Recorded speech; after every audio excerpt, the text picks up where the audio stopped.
When love turns into poison, even the air you breathe becomes a weapon against you. And that's how I discovered that the person who was supposed to protect me had been planning my destruction from the very first glance. Good afternoon, my dears. This is Grandma Nellie, with my 76 years well lived, speaking directly from my little home in Savannah, Georgia.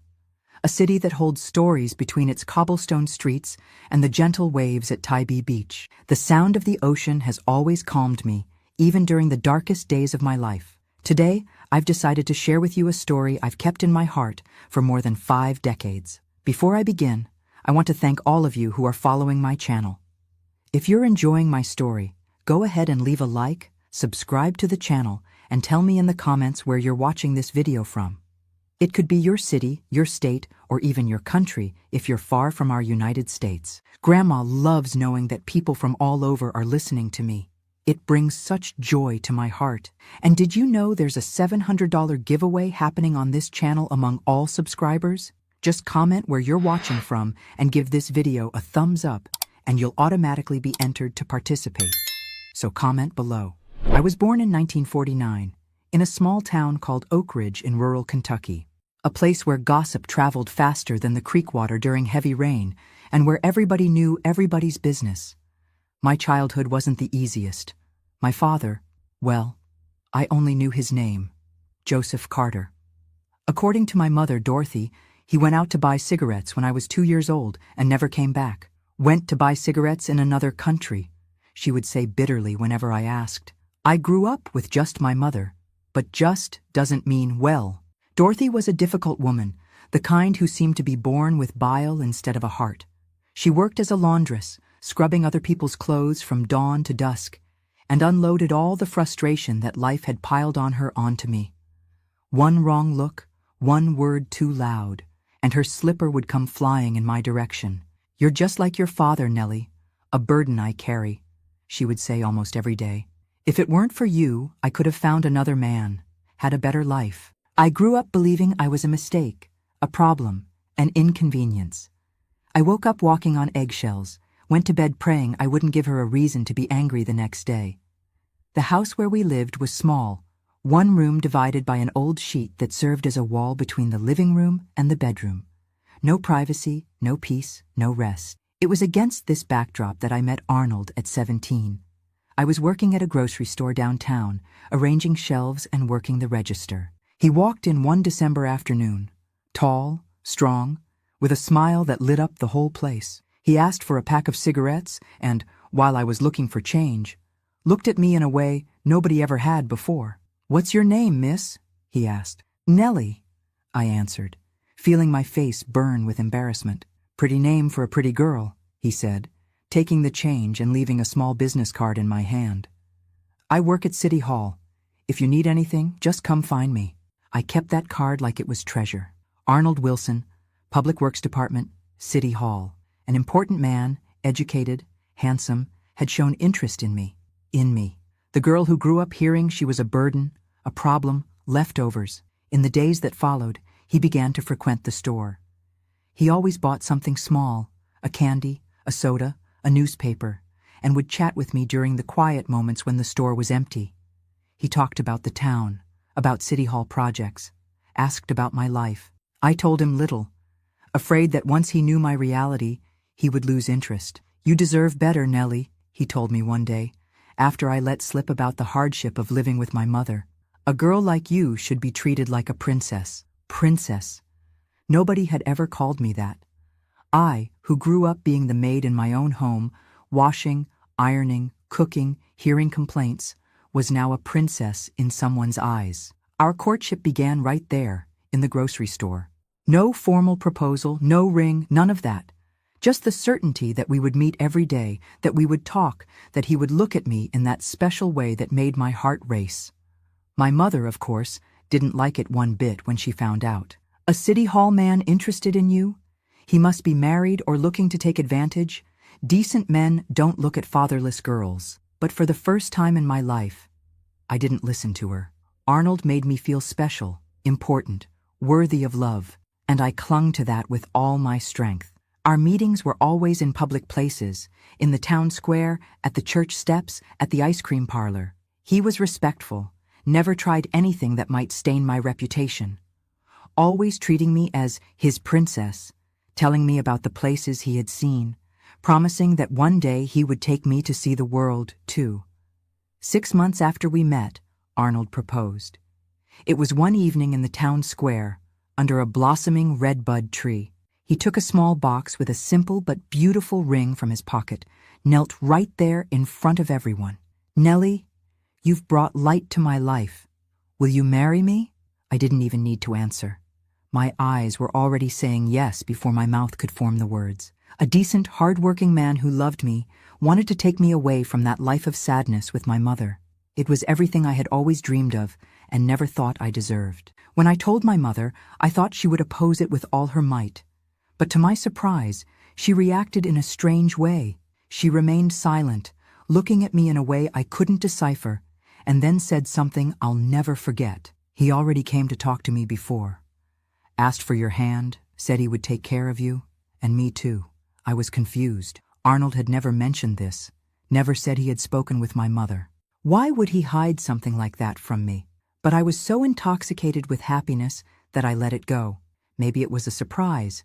Maybe he wanted to do everything properly, the traditional way. The wedding was set for 3 months later. Time enough to get the documents in order, borrow a dress from the store owner's daughter, arrange a simple reception in the church hall. It wouldn't be anything grand, but it would be mine. It would be the beginning of my liberation. On my wedding day, I looked at myself in the improvised mirror in our house and barely recognized myself. The white dress, even though it was second-hand, transformed me. My hair done by the neighbor who was a hairdresser, pink lipstick on my lips, a sparkle of happiness in my eyes that I had never seen before. "You look nice," my mother said dryly, as if the words cost her something to say. He got lucky. It was the closest thing to a compliment I'd received from her in my entire life. The ceremony was simple and quick. Arnold looked handsome in his navy blue suit, hair neatly combed, the smile that won me now officially mine for the rest of my life. When the pastor declared us husband and wife, I felt that finally my life was truly going to begin. The surprise came after the small reception. I thought we were going to the house Arnold had rented, as he had told me. But the car stopped in front of my mother's house. "What are we doing here?" I asked, confused. "Surprise, my love," he said, kissing my hand. "I renovated your mother's house. We're going to live here with her." My heart froze. Live with my mother? Continue in that house that only brought me bad memories? This wasn't the plan. This wasn't the liberation I was expecting. "But you told me we would have our own house. And we will, Princess. But your mother is alone. She's getting older. We can't abandon her. Family is important.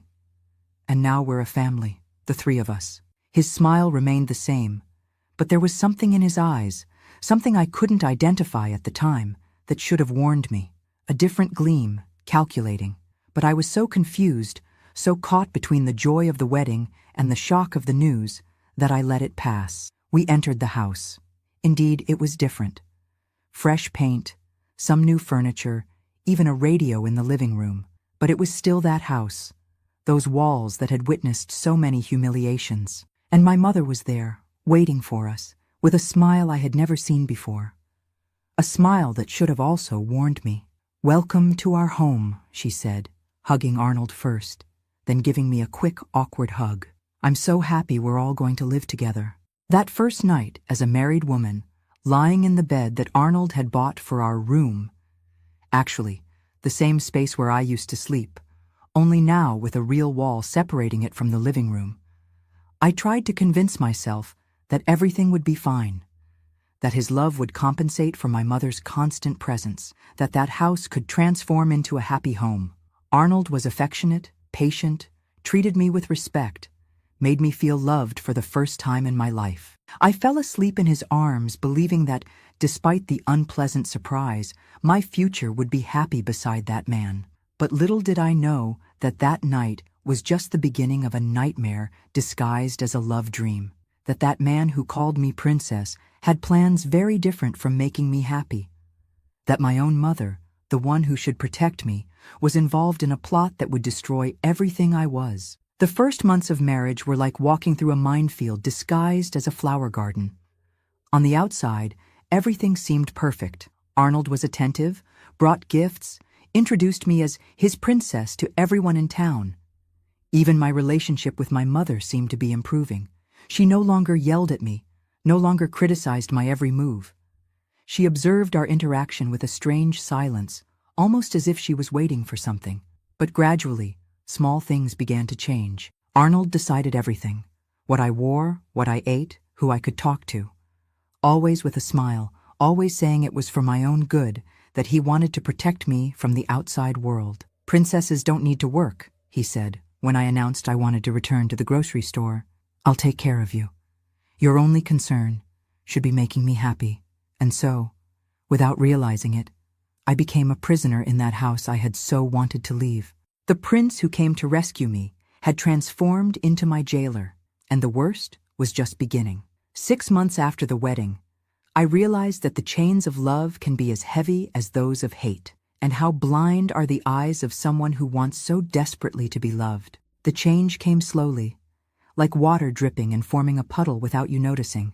Arnold started coming home later from work, smelling of cigarettes and whiskey.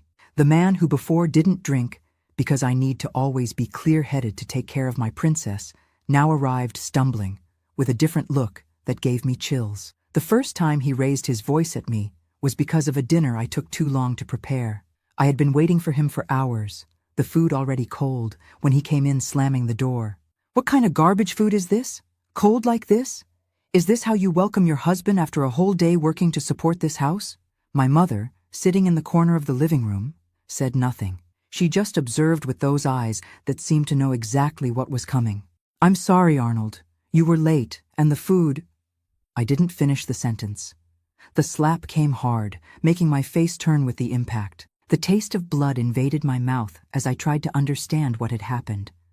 My husband, my prince, had hit me, in front of my mother. "Never talk back to me. Never make excuses. You are my wife, and you'll do what I say when I say it, the way I say it." I looked at my mother, expecting any reaction, any word in my defense. But she just got up, went to the kitchen, and came back with the plate she had kept in the oven. "I heated it up for you, Arnold. Nellie didn't mean any harm. She's still learning to be a good wife." That night, lying next to the man who hours before had assaulted me, I cried silently. I wanted to believe it was an accident, that he was stressed, that it wouldn't happen again. I wanted to believe I was still his princess. But that was just the beginning. The aggressions became more frequent, for increasingly insignificant reasons. Poorly ironed clothes, coffee that was too weak, a word out of place. And my mother, who had suffered at the hands of so many men who should protect me, just watched, as if she was satisfied that I was finally tasting the same bile she had. A year after the wedding, in 1968, Arnold lost his job at City Hall. I never knew the real reason. He said it was political persecution, that he hadn't bowed to the new mayor's dishonest requests. But the rumors in town were different. They spoke of missing money, of bribes, of shady favors. It was during this period that things got drastically worse. Without work, Arnold spent his days at home, drinking from early on, controlling my every move. I couldn't go to the market alone, couldn't visit the neighbor, couldn't even stay in the yard without his permission. "Why do you want to go out? To show yourself to other men? To embarrass your husband in town?" The drinking, which was occasional before, became a daily companion, and with it came a cruelty that was just dormant inside him. Words that cut deeper than a knife, humiliations that destroyed any crumb of self-esteem I might still have. "You think another man would want garbage like you? I took you out of the trash, Nellie. Gave you a name, gave you a roof, made you somebody. And this is how you thank me?" On one of the coldest nights of that winter, something changed. Arnold came home late, drunker than usual. I was in the kitchen, washing the dinner dishes, when I felt his heavy hands on my shoulders. "Come here, woman. Today you're going to please me properly." I tried to escape, saying I needed to finish the dishes, that I was tired, any excuse to delay the inevitable. But he dragged me to the living room, threw me on the old sofa we had gotten from the neighbors. The door to my mother's room was open. She was in there. She could see everything, hear everything. "Mom!" I shouted, hoping she would do something, anything. She appeared at the door, looked at the scene for a moment, and instead of helping me, just said, "Don't make a scene, Nellie. He's your husband. He has the right. You think it was different for me?" And she closed the door, leaving me alone with the monster I had called husband, with the nightmare I had mistaken for salvation. That was the first of many nights of horror. Arnold no longer cared about pretending, no longer worried about closing doors or lowering his voice. He seemed to make a point of having my mother hear, of having her know exactly what was happening. Sometimes she didn't even close the door. She would sit there on her bed, looking through the opening, as if she were watching a soap opera on the TV we didn't have. Her eyes showed no compassion, no horror. They showed something worse: satisfaction. As if each pain of mine was a payment for some old debt, some guilt I carried just for existing. I tried to escape once. I gathered the little money I managed to hide when Arnold sent me to shop, took a small bundle of clothes, and waited for him to leave for one of his drinking sessions. But when I was at the door, ready to leave that hell behind, I ran into my mother. "Where do you think you're going?" "Away, Mom. I can't take it anymore. Please, let me go." She looked at me for a long moment, then smiled in a way I'll never forget. "And where will you go? Who will want a used woman like you? What do you know how to do besides take beatings? Are you going to become a woman of the streets? Is that it? Shame this family even more? Anything is better than this, Mom. Why don't you help me? Why do you let him do these things to me? Why do you watch? Because you need to understand what real life is like, Nellie. I went through this. My mother went through this. It's the fate of women like us. At least you have a roof, have food on the table. You think it's better out there?" In that moment, I understood that I was alone, that I couldn't count on anyone in that town, much less the woman who brought me into the world. That hell wasn't the walls of that house. It was the people inside it. I went back to the room, put the bundle under the bed, and prepared for another night of terror. Hope, which they say is the last to die, was agonizing inside me. The months turned into years. 3 years a prisoner of a marriage that was anything but a union. 3 years serving as a punching bag during the day and an object at night. 3 years watching my mother transform into a silent spectator of my destruction. The body gets used to pain, you know. After a while, you don't even feel the blows like before. It seems to create a shell, a protection. But the soul never gets used to it. Each humiliation is like the first. Each cruel word cuts deep as if it were new. I remember one day, in 1970, when I was sweeping the yard and heard voices on the street. It was a group of young women, some I knew from school, passing by animated, laughing, free. One of them looked at me, waved, then whispered something to the others. I saw in their eyes the pity, the judgment, perhaps even gratitude that they weren't in my place. That night, alone in the bathroom, I looked in the broken mirror and almost didn't recognize myself. Where was the dreamy girl from before? The young woman who believed in princes and castles? In her place was a woman with dead eyes, marked body, shattered soul. At 21, I seemed to have lived 3 lives, all of them of suffering. But fate, my dears, is a funny thing. When you think you've hit rock bottom, that there's no way out, it comes and surprises you. Sometimes for worse, sometimes it sends a hero from where you least expect. In December 1971, something changed. Arnold, who hadn't worked for more than 2 years, living off odd jobs and the money I earned washing clothes for others since he finally realized we needed money for his alcohol, came home with a man. A stranger, older, with graying hair and an upright posture. "Nellie, come here, woman. We have a visitor." I dried my hands on the dirty apron and went to the living room, head down as I had learned to walk in that house. I didn't look any man in the eyes, not since a cookware salesman had the misfortune of greeting me with too much sympathy and ended up being kicked out by Arnold's shouting. "Good afternoon," I said quietly, without raising my gaze. "This is Nellie, my wife," Arnold said with that false pride he showed to strangers, as if we were the happiest couple in the world. "Nellie, this is Mr. Robert. He's interested in buying the back lot." "Back lot? What lot?" Our house barely had a yard, let alone a lot. But I had learned not to question, not in front of other people. "Pleasure to meet you, Mrs. Nellie." The man's voice was deep, measured, with a different accent. "I hope I'm not disturbing." Something in that voice made me raise my eyes, and when I looked at that man's face, I felt a strange chill. There was something familiar about him, something I couldn't identify, but that made my heart race. "Not at all," I replied automatically, lowering my gaze again. "Robert will stay for dinner," Arnold announced, already sitting down and signaling for the man to join him. "Bring us some whiskey and go prepare something decent." I obeyed, as I always did. But while warming up the meat that was left over from lunch and cutting the potatoes to fry, I couldn't stop thinking about that man. Why did he seem familiar? And what was this story about? A lot. My mother entered the kitchen, her eyes shining in a strange way. "Did you see who's there?" she asked, her voice trembling a little. "A man who wants to buy a lot that doesn't exist," I replied without looking at her. "Don't be stupid, Nellie. Look at him properly. Don't you notice anything?" I shook my head, confused. What did she mean? "That man," she began, but stopped when we heard footsteps. Arnold appeared at the kitchen door. "What are you two talking about? Is the food ready yet? Robert is waiting."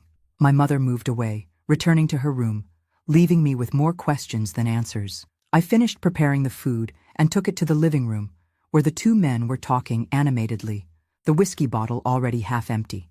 During dinner, I felt Robert's eyes on me several times. It wasn't the lascivious look I was used to receiving from Arnold's friends. It was something different, almost protective.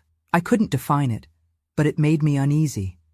I served the food, washed the dishes, stayed in my corner as expected. Their conversation revolved around money, business, things I didn't fully understand. Arnold seemed excited, gesturing, promising facilities, access to documents. It was late when the man finally said goodbye. At the door, he looked at me intensely and said something that kept hammering in my head for days. "It was a pleasure to meet you, Mrs. Nellie. Sometimes life takes unexpected turns, and sometimes what seems lost forever finds a way back." I didn't understand what he meant, not at that moment, but something in the way he spoke, as if he had a secret that only the two of us shared, left me restless. That night, Arnold didn't beat me, didn't force me. He was too happy with the prospect of easy money, counting coins he didn't yet have, making plans I doubted would materialize. Lying in bed, listening to his heavy snoring after the drinking binge, I thought about the stranger, his look, his enigmatic words, and for the first time in a long time, I felt something I had almost forgotten what it was like.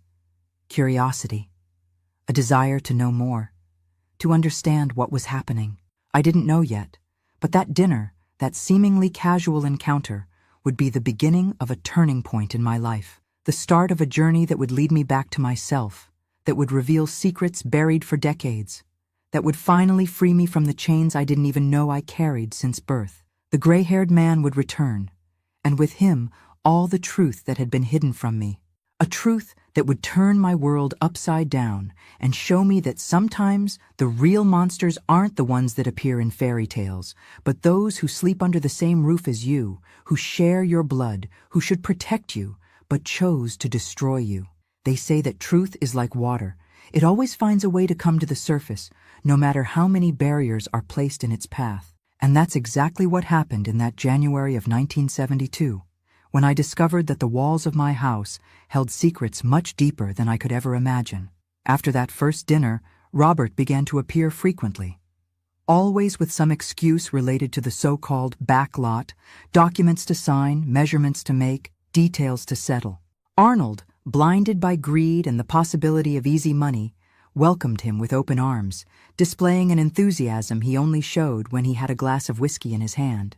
During one of these visits, while Arnold went out to get more drinks from the corner bar, I found myself alone with Robert in the living room. My mother was in the yard, hanging clothes on the line, and for the first time I had a chance to really look at this man who intrigued me so much. "Are you well, Mrs. Nellie?"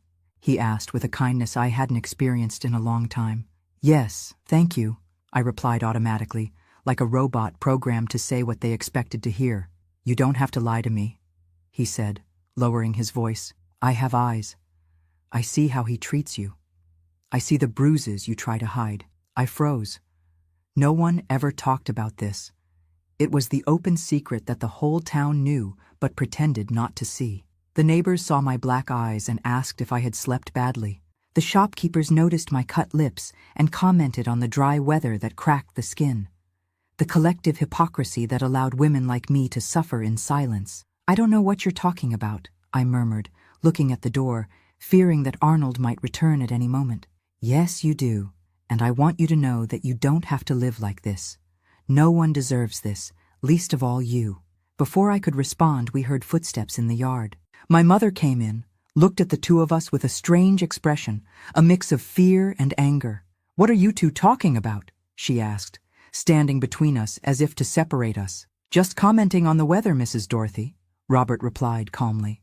This summer is particularly hot, don't you think? Something in the way he said her name, in the tone he used, made my mother pale. She muttered something and quickly left the room as if she were running from a ghost. That reaction intrigued me. My mother, who was afraid of nothing and no one, who faced life with the hardness of someone who had seen the worst, seemed scared of this man. Why?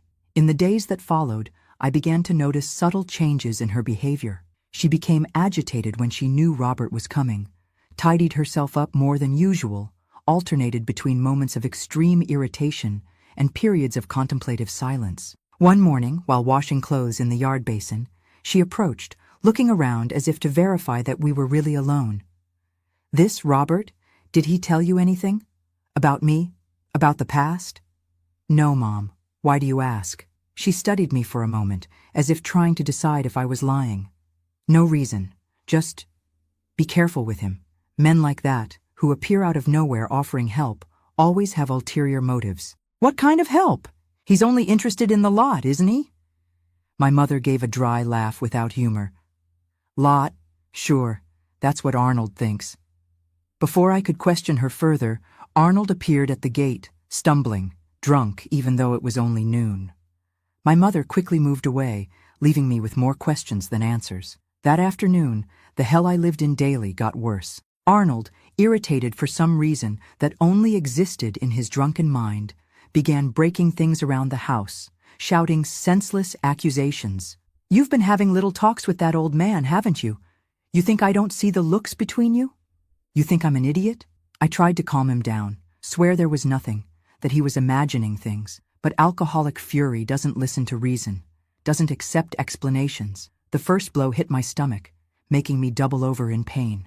The second, on my back, when I was already down. I lost count of how many came after. I only know that at some point, the pain was so great that I couldn't feel it anymore. I heard, as if from very far away, his screams, the insults, the threats, and I also heard something else, the silence of my mother, who watched everything from the bedroom door without moving a finger to help me. When he finally stopped, exhausted from beating me so much, Arnold threw himself in the chair, opening another bottle. That's for you to learn. Next time I catch you being cute with that old man, I won't stop until I kill you. I dragged myself to the bathroom, leaving a trail of blood on the floor. In the broken mirror, I saw what was left of my face, one eye already closing from swelling, split lip, red marks that would soon turn purple spread across my face. Let me clean that, I heard my mother's voice behind me. She entered the tiny bathroom bringing a damp cloth and a basin with water. Why, Mom? I asked, my voice almost inaudible from weakness. Why do you let him do this to me? Why don't you help me? She wet the cloth and began to clean the blood from my face, with a gentleness she never showed in everyday life. Her eyes were distant, as if she were seeing something far beyond that cramped bathroom. You would never understand, Nellie. Some debts need to be paid. Some wounds need to be passed on so they can finally heal. What debts? What wounds? What are you talking about? She continued cleaning my wounds in silence for a moment, then sighed deeply. Your father. You think he simply went out to buy cigarettes and never came back, don't you? That's what I've told you all your life. I nodded, confused, not understanding what this had to do with the beating I had just taken, with the life of horror I had been living for years. The truth is more complicated, daughter. Your father didn't abandon me. I drove him away, After years of suffering at his hands, I found the strength to send him away, to threaten him with death if he returned. I was shocked. In all these years, the story I had heard was different. Of the irresponsible father who abandoned wife and small daughter out of cowardice, out of selfishness. Why did you never tell me this? Why the lie? She wrung the cloth in the basin, the water turning red with my blood. Because it was easier to make you hate him than to explain why we couldn't have him in our lives. You were too young to understand. And what does this have to do with Arnold? With what I'm going through now? A strange smile, almost cruel, formed on her prematurely aged face. Everything, my daughter. It has everything to do with it. Sometimes, to break a curse, you have to go through it first. You needed to understand, in your skin, what I went through. You needed to feel the same, to value what I did for us both. My blood froze. I couldn't be hearing right. It couldn't be what I was thinking. Mom, are you saying that you let Arnold treat me like this on purpose? That you chose him for this? She didn't answer directly, but her eyes said it all. There was a sick satisfaction there, a silent revenge being executed for years, not against me, I realized at that moment, but through me. Your father made me suffer in ways you can't imagine, Nellie. I swore he would pay, that he would feel in his soul what he made me feel in my flesh. But he left. I'm paying for something I didn't even see, that I wasn't even part of. She finished cleaning my face and stood up, throwing the bloodied cloth in the basin. He may have gone away, but he left part of himself here. In you, in your eyes, in your manner, in every gesture that reminds me of him. She left the bathroom, leaving me in shock, trying to process what I had just heard. My own mother had orchestrated my suffering as a distorted form of revenge against my father, had used me as an instrument to punish a man I never knew. That night, lying on the hard bed, with my body aching and my soul shattered, I made a decision. I needed to get out of there. No matter how, no matter where. I needed to escape before that house, those people, that hatred consumed me completely. But how? Without money? Without support? Without anyone to turn to? The whole town pretended not to see. The police didn't get involved in family matters. The church preached the submission of wife to husband. That's when I remembered Robert. The understanding look, the kind words, the veiled offer of help. Could it be? Could he be the only person willing to extend a hand to me in that sea of indifference? The problem was how to contact him. Arnold would never allow it, and after the beating that day, I was sure he would be even more vigilant. My mother, now that she had revealed her true nature, was more enemy than ally. The opportunity came a few days later, when Robert appeared without warning one afternoon, when Arnold had gone out to resolve something at City Hall, probably another scheme to get money. I was in the yard, hanging clothes on the line, my face still marked by the recent violence, when I heard his voice calling me from the gate. "Mrs. Nellie, may I come in? I need to speak with Arnold about the lot documents." I looked around, nervous. My mother had gone to the market. We were alone. It was now or never. "He's not here," I replied, approaching the gate. "But I need to speak with you.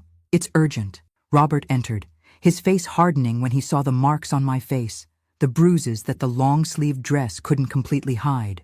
My God, what did he do to you? I couldn't answer. The tears, which I had repressed for so long, came like a flood, uncontrollable. I collapsed right there, in the middle of the yard, sobbing like a child. Robert approached, hesitant, as if afraid of startling me. "It's okay, Nellie. You can cry. Sometimes that's what we need to start healing." Between sobs, I told him everything. The years of abuse, the increasingly worse aggressions, the recent discovery about my mother's participation in that nightmare. I spoke non-stop, as if a dam had broken inside me, releasing at once all the horror I had kept inside. He listened in silence, his eyes growing harder, more determined with each word of mine. When I finished, exhausted and relieved at the same time for finally having spoken aloud the whole truth, he held my hands in his. "Nellie, there's something I need to tell you, something that will change everything you believe you know about your life." I looked at him, confused, unable to imagine what could be so important at that moment, when all I wanted was to escape, survive, Start over anywhere far from there. There is no lot, he began, his voice heavy with contained emotion. There never was. It was just an excuse to get close, to enter this house, to find you. I don't understand. Why?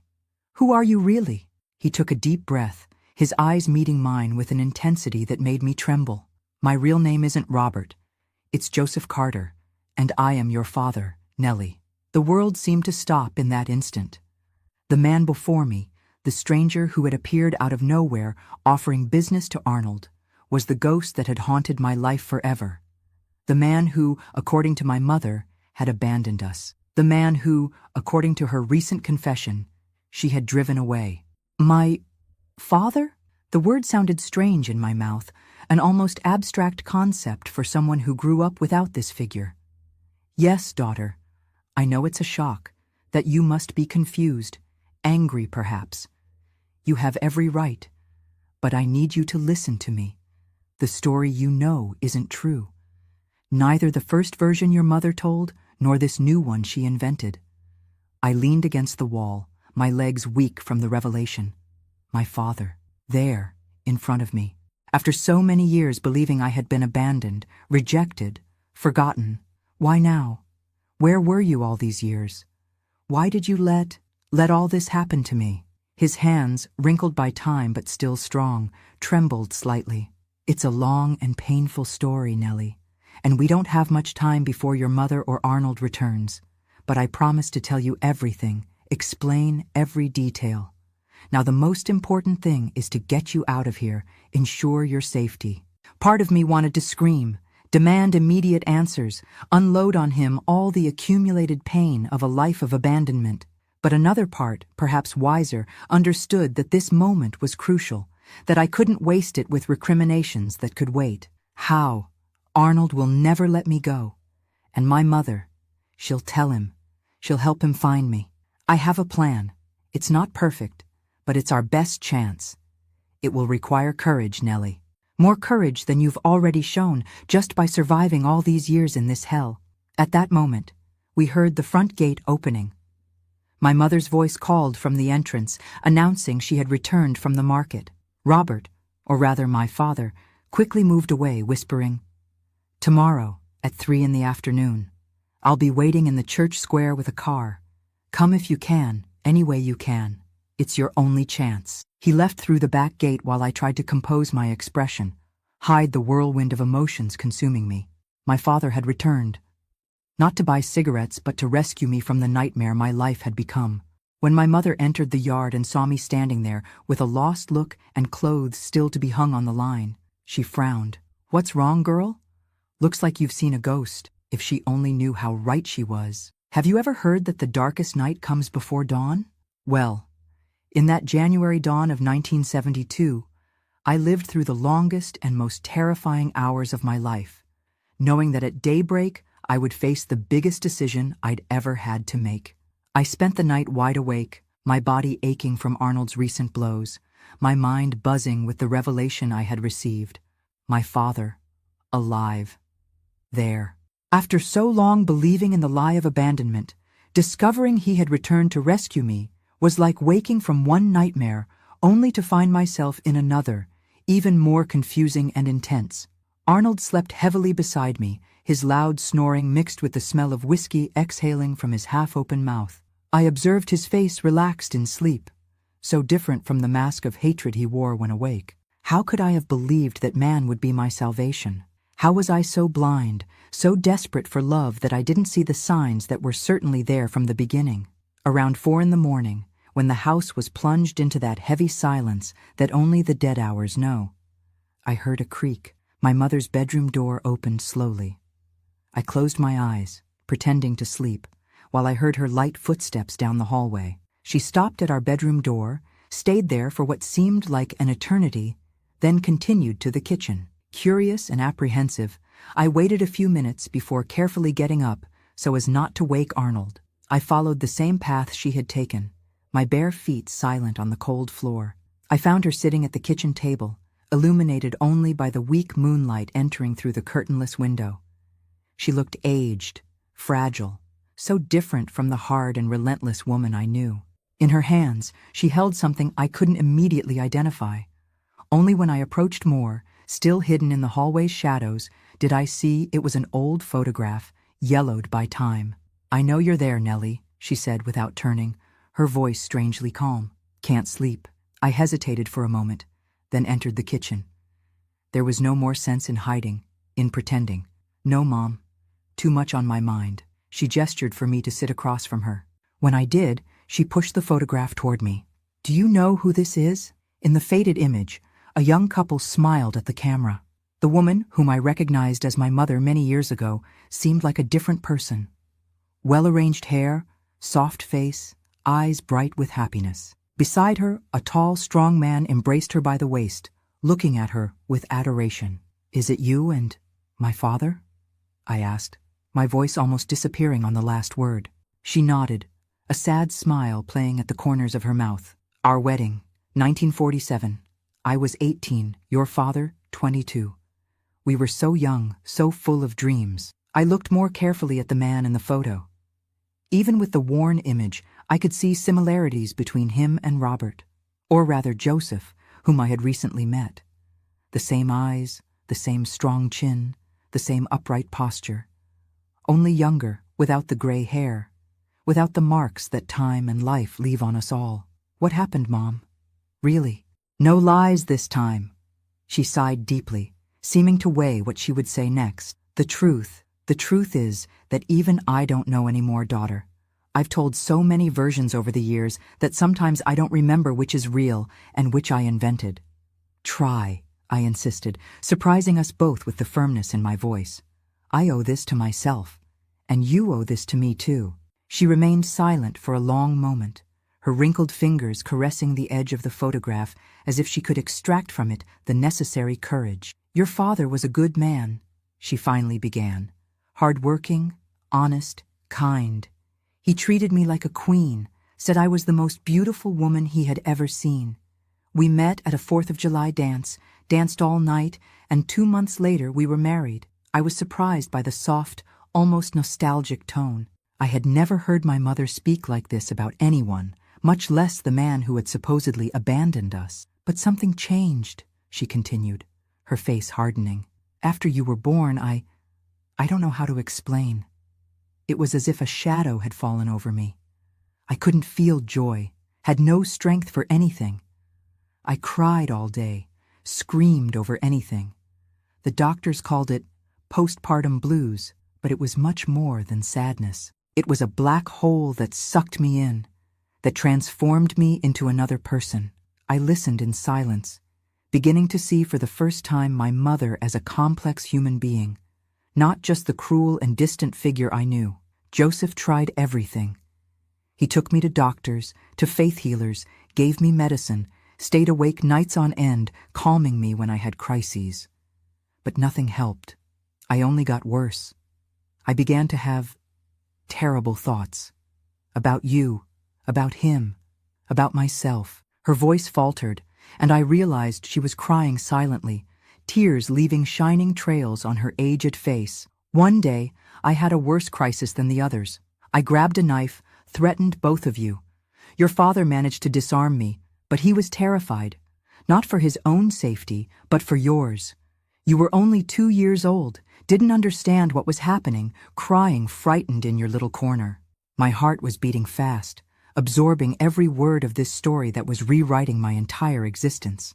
The next day, he decided to take you to your paternal grandmother's house to protect you until I got better. But I wouldn't let him. I screamed, hit him, threatened to kill myself if he took you. I was beside myself, completely out of control. She took a deep breath, as if gathering strength for the hardest part. Joseph went out to seek help, maybe to have me admitted somewhere I could receive proper treatment. While he was gone, I packed our things and fled with you here to Oak Ridge, where nobody knew us. I spread the story that I had been abandoned, that he had gone out to buy cigarettes and never returned. It was easier to be the victim of the story than to admit that I was the monster. The kitchen fell into a dense silence, broken only by the tick-tock of the old clock on the wall and Arnold's occasional snoring coming from the bedroom. "And why didn't he find us? Why did it take so long?" "He tried. My God, how he tried. In the first years, I received news from acquaintances that he was looking for me everywhere. But I always moved houses, always spread different lies, always used my maiden name instead of his. And then I met Arnold. Her voice hardened, saying the name. He noticed my vulnerability, my constant fear of being found. He promised to protect me, said no one would ever separate us. At first, I thought I had found an ally, someone who would understand my situation, who would help me raise you. But that's not what happened, I stated, more a realization than a question. No, she agreed, sadly shaking her head. Arnold is a predator. He saw in me an easy prey, a woman alone, troubled, with a small daughter to raise. When I finally realized what kind of man he was, it was too late. He knew too much, had too much control over our lives. And that's why you let him treat me that way? Out of fear of him? She raised her gaze, her eyes meeting mine for the first time in that conversation. At first, yes. Then, I can't explain, Nellie. Something inside me broke. Seeing you suffer at his hands awakened a sick part of me, a part that thought you deserved that suffering for being the daughter of a man I had unjustly driven away. A punishment for him through you. The cruelty of that confession hit me like a punch. Even after everything I had been through, it was still difficult to accept that my own mother had consciously allowed my suffering as a distorted form of revenge. And now? What's changed now for you to be telling me all this? She gave a sad smile, putting the photograph in the pocket of her worn apron. He came back, didn't he? Joseph, or Robert, as he's calling himself now. I thought it was a ghost when I first saw him. After so long, so many years hiding, lying, he found us. I remained silent, neither confirming nor denying. I didn't know how much I could trust her, how much her apparent vulnerability was genuine. You don't need to say anything, she continued. I saw how he looked at you, how he searched for his features in your face. A father always recognizes a daughter, no matter how much time passes. What are you going to do? I asked, tense. Are you going to tell Arnold? She slowly shook her head. No, I've caused enough damage in this life. More than any person should carry on their conscience. She got up with effort, seeming to carry the weight of the world on her shoulders. Before returning to her room, she stopped beside me and, in a gesture I don't remember receiving before, kissed the top of my head. Do what you need to do, daughter. I'll be fine. I returned to bed with my head spinning, my heart divided between the fear of the unknown and the hope of a different life. Arnold continued sleeping, oblivious to the storm forming under his own roof. I closed my eyes, not to sleep. I knew sleep wouldn't come, but to organize my thoughts, to gather courage for what would come next. When the sun finally rose, bringing a new day and the promise of a new life, I had made my decision. I got up silently, gathered the few things I wanted to take, my grandmother's ring, a less worn dress, a photo of a cousin who had been my only friend in childhood, and hid them in a small bundle under the kitchen sink, where Arnold never looked. The day dragged on in almost unbearable tension. Each minute seemed like an hour, each noise startled me. Arnold, fortunately, left early to take care of business, probably drinking at the bar and playing cards with other bums like him. My mother remained quiet, avoiding my gaze, but also not doing anything to hinder my silent preparations. At 2:30 in the afternoon, with my heart almost coming out of my mouth, I took the hidden bundle and told my mother I was going to the market to buy vegetables for dinner. She just nodded, sitting in the worn rocking chair with a distant look, as if already getting used to my absence. At the door, I hesitated. Despite everything, she was my mother, the only family I knew until a few hours ago. Leaving her there, with Arnold, knowing how violent he was. Go, she said without looking at me. Don't worry about me. I've lived enough, caused enough pain. Maybe this is what I deserve. I wanted to say something, that I forgave her, that I understood, that I would come back for her when I was safe. But the words stuck in my throat. With one last look at the house that had been my prison for so many years, I went out into the sunny street. The path to the church square never seemed so long. Each person who passed by me seemed to know my secret. Each look seemed accusing. What if Arnold returned earlier? What if my mother changed her mind and told him? What if my father, it was still strange to think of him that way, wasn't there as promised? So many what-ifs that my head was spinning. But I continued walking, one foot in front of the other, the small bundle pressed against my chest as if it were a shield. When I finally reached the square, the church clock marked 5 minutes to 3. I looked around, anxious, searching for the car he had mentioned. The square was almost deserted in the afternoon heat, just a few ladies sitting on benches chatting and children running after kites. 3 o'clock. No sign of him. Panic began to set in. What if it was all a trap? What if my mother was right about him having ulterior motives? 3:05. My heart sank. Maybe I'd been foolish to believe, to hope that after so many years someone really cared, really wanted to save me. That's when I saw the dark blue car slowly turning the corner. I didn't know much about automobiles, but it looked new, well-maintained, so different from the old, dusty cars I saw in town. It stopped exactly where I was, and the driver's window lowered, revealing the anxious face of Joseph Carter, my father. "Nellie, thank God you came. Get in, quick!" He didn't need to ask twice. I got into the car, feeling the coolness of the air conditioning, a luxury I had never experienced before, and the smell of new leather seats. "I thought you wouldn't come," he said, pulling away as soon as I closed the door. "I thought you had changed your mind, or that something had happened." "I almost didn't come," I confessed, still clutching my small bundle. "I have so many questions, so many doubts. And I have all the answers, daughter. Or at least, all the ones I know. But first, we need to leave this town. We're not safe here." As the car gained speed, leaving behind the familiar streets of the town that had been my home and my prison, I looked out the window one last time. The past was being left behind, the years of abuse, the complicit silence, the lies that had built my life. Before me, an uncertain but full of possibilities future opened up. And beside me, driving with determination on the road that would take us far from there, was the man who, against all odds, had returned to fulfill the promise made so many years ago, to protect his daughter, even if it meant facing his own demons. "Where are we going?" I asked, when we were already on the road leading out of town. He smiled, a smile that seemed so familiar to me, even though it was the first time I saw it. "Home, Nellie. We're going home." And so began the most important journey of my life, not just to a new place, but to a new version of myself.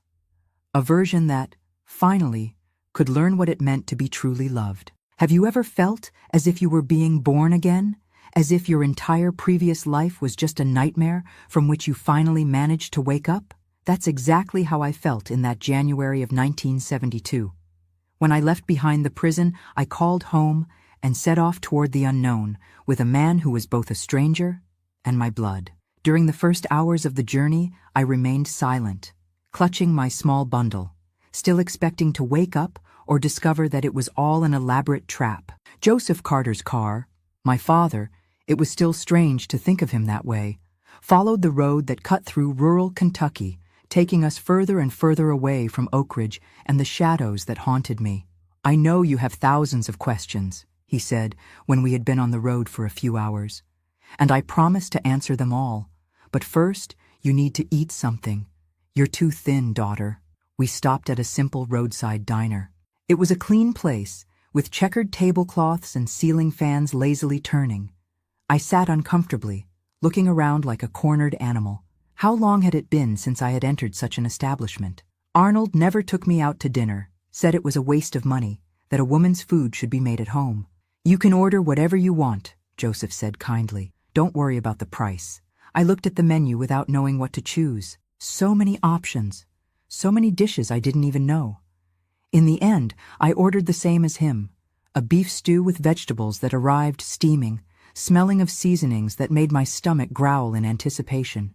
It was during that meal that he began to unravel the tangled skein of our story. With a measured voice, sometimes choked with emotion, he told me everything, from his courtship with my mother to the events that separated us. "Your mother didn't completely lie," he said, pushing his plate aside after finishing eating. "She really did get sick after you were born. Back then, they didn't talk much about it, but nowadays they call it postpartum depression. She changed, became unrecognizable. Nothing I did seemed to help. He told me about how he tried to seek medical help, how treatments were rudimentary at that time, how society saw this type of problem as making a fuss or weakness. When she fled with you, I was desperate. I looked everywhere, hired people to help, but she was clever.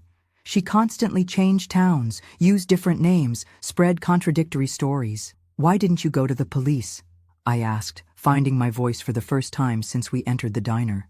He sighed deeply. I tried, but back then the authorities didn't get involved in family matters. They said it was a problem between husband and wife, that she had the right to be with her daughter. Some even insinuated there must be something wrong with me, for a woman to flee that way. It made sense. Even in the 70s, when this conversation was happening, the mentality remained the same. How many times had neighbors turned their faces when they saw my bruises? How many times had the sheriff ignored the screams coming from our house? Even so, I never gave up, he continued. I always maintained contacts, always investigated any lead, no matter how small. Until 6 months ago, I received information that there was a woman in Oak Ridge who matched your mother's description, living with her daughter and a violent man. How did you find me after so long? I asked, still suspicious. A sad smile crossed his face. I had help from someone you know. Debbie, daughter of Mrs. Carmen, who lives 2 houses down from yours. I was surprised. Debbie was a quiet young woman who always greeted me with a sympathetic smile when we crossed paths on the street. I never imagined she could be helping me behind the scenes. She works as a secretary in the office where I do business in Louisville, he explained. One day, she saw me looking at an old photo of you and asked why I kept a picture of a child who looked like poor Nellie from Oak Ridge.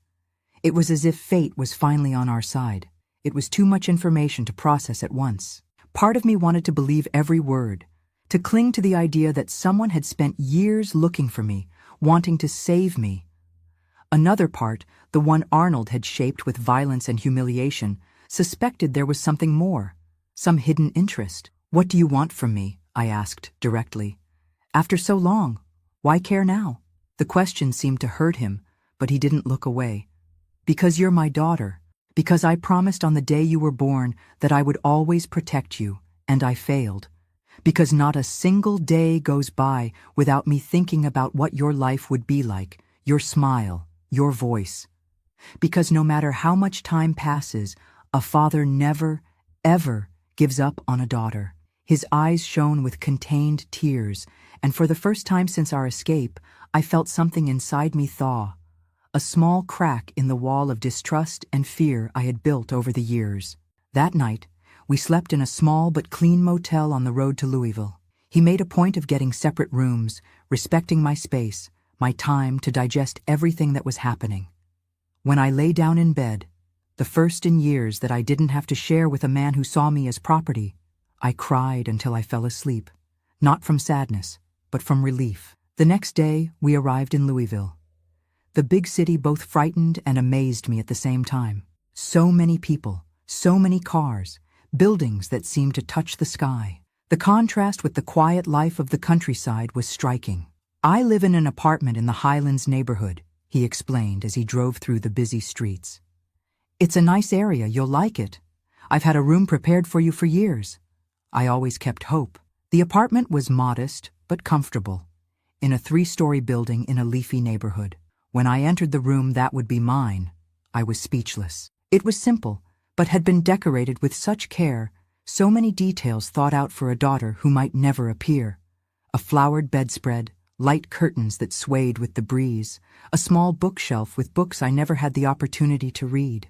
I know it might seem childish, he said, seeming nervous about my reaction. I started decorating when you would have been about 10 years old, and I kept changing it as I imagined you growing up. If you don't like it, we can redecorate, buy new things. It's perfect, I whispered, touching the soft bedspread with my fingertips, as if it were a dream that could dissolve at the slightest contact. The first months in Louisville were of adaptation and discoveries. Joseph Carter, whom I asked to call Dad after a few weeks, owned a small printing shop that printed materials for businesses in the region.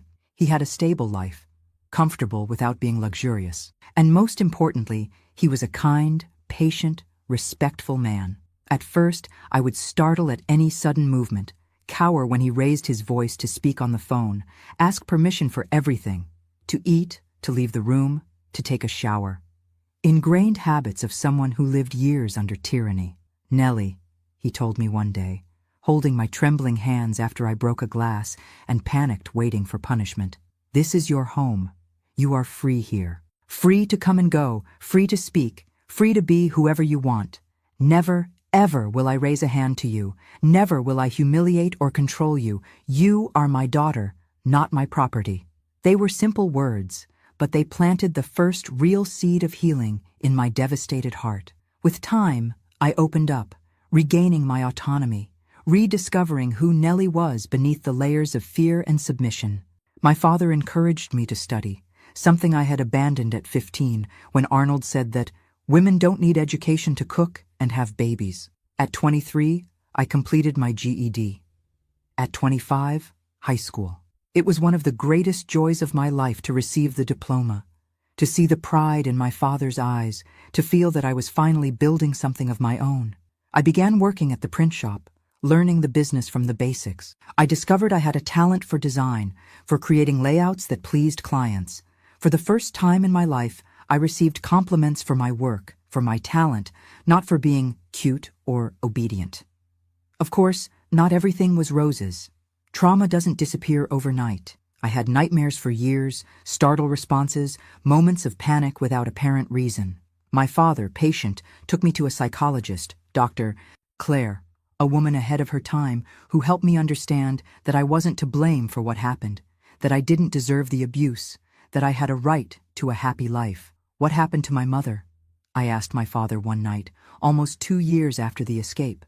It was a question I had avoided for a long time, divided between concern and resentment. He hesitated, choosing his words carefully. "She refused help when I offered. Said she deserved to stay where she was, with whom she was. But I hired someone to keep an eye on her, to ensure Arnold didn't do anything too severe to her." "And him? He never looked for us?"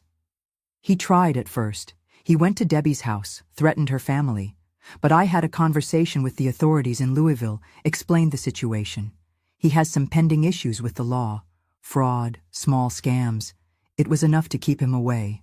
I nodded, feeling a weight lift from my shoulders. The fear that Arnold might appear one day, drag me back to that hell, had been a constant shadow in the first months.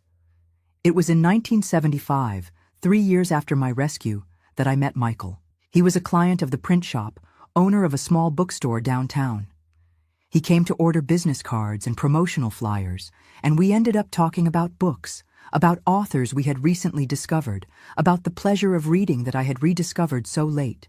Unlike Arnold, Michael didn't appear promising to save me, transform me into a princess, give me a fairy tale. He appeared as an equal, interested in my opinions, respectful of my space and my time.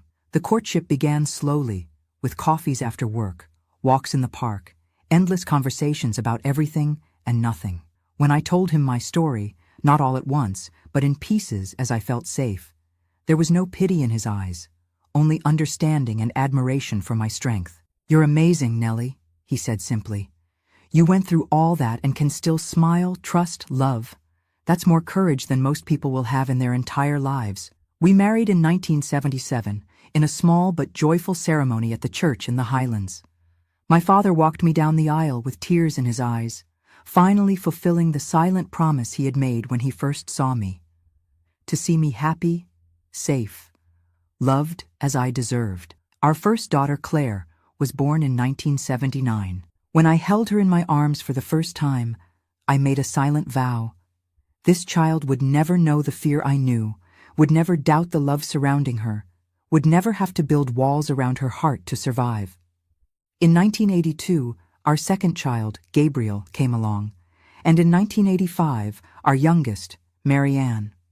3 children who grew up hearing stories about their hero grandfather who crossed America looking for his lost daughter, who never gave up even when everything seemed impossible. My father lived to see all his grandchildren grow up. He passed away in 2000 at the age of 75, sleeping peacefully after a day like any other. In his last moments, he held my hand and said, It was worth every second of searching, every sleepless night, every frustrated hope. Seeing you happy, seeing your children growing up in peace, was the greatest blessing God could give me. As for my mother, I never saw her again in person. I learned, through contacts my father maintained, that she continued with Arnold until 1980, when he died in a car accident, drunk, as he always was. After that, she lived alone for a few years, until she passed away in 1989 from heart problems. I thought many times about looking for her, trying to better understand her choices, maybe even forgiving her. But some wounds are too deep. Some betrayals leave marks that not even time can completely erase. I preferred to keep the few good memories from childhood, the smell of her hair when she hugged me in rare displays of affection, the lullaby she sang on stormy nights, and let the rest in the past. Michael and I have been married for 48 years this year. We have 7 wonderful grandchildren who fill our house with joy on Sunday family dinners. The print shop, which I inherited from my father, prospered and modernized, now managed by our son Gabriel. Claire pursued an academic career and is a university professor of literature. Marianne, our youngest who always had an artistic soul, became a recognized photographer, capturing beauty where others only see the ordinary. Today, at 76, I look back and see a life that could have been destroyed by hatred, by violence, by abandonment. But that was saved by the persistent love of a father who never gave up, by the strength I didn't know I had, by the kindness of people who crossed my path at the right moments. I learned that scars don't disappear. They become part of who we are, maps of the battles we won, reminders that we survived the impossible. I learned that it's possible to rebuild trust even after the worst betrayal, that it's possible to love fully even after having your heart shattered. And mainly, I learned that our story doesn't have to be our sentence, that we can rewrite the following chapters, change the course of the narrative, transform a tragedy into a testimony of overcoming. My dears who have accompanied me this far on this journey, thank you so much for listening to a grandma tell her story. If you enjoyed this account, don't forget to leave your like, subscribe to the channel, hit the notification bell to receive updates on upcoming videos, and comment where you're watching from to participate in the $700 giveaway. Your participation is very important to me and to all the grandparents who have found in this space a way to share their experiences. After all, our stories only stay alive when they are heard, when they touch hearts, when they inspire other people not to give up on their own happy endings. A warm hug from this grandma who learned that even in the darkest nights there is always the possibility of a new dawn. Until the next video, my dears.